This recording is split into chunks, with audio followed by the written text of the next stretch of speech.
Ang Fortune Tobacco Company ang nangunguna sa industriya ng sigarilyo sa Pilipinas.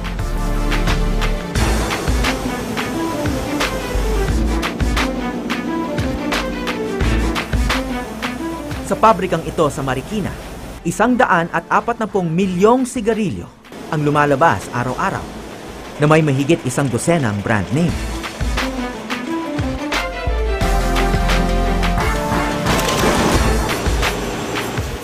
Ayon sa Fortune, hawak nila ang halos 70% ng merkado sa Pilipinas.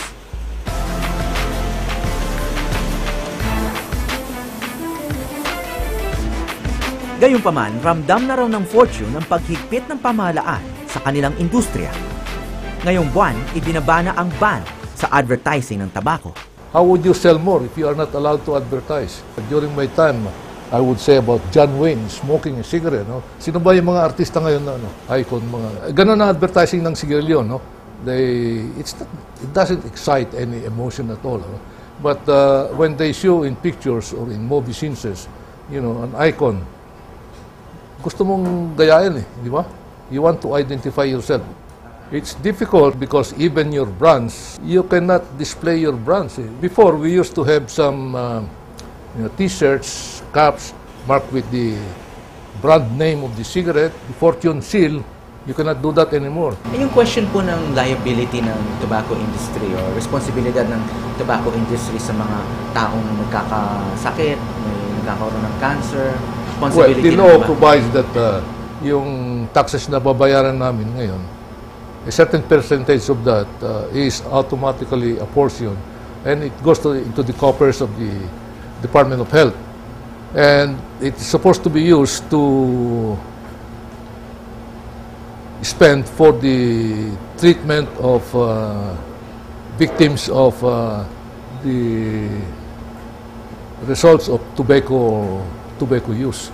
May usapin ngayon sa Congress tungkol sa yung picture warnings, no? Yun nga, ito mga galing Thailand.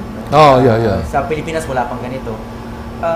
Sa tingin niyo po, magkakaroon kaya ito ng effect sa sales? Ang aming position dyan, itong picture warning na yan is a 4-color process.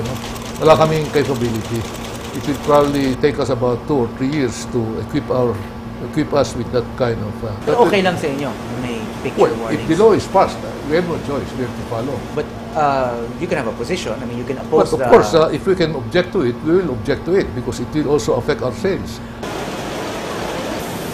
Kayo ho, anong naging estilo nyo sa mga anak nyo tungkol sa smoking? Pinayagan nyo ba? O may pinagbawalan nyo?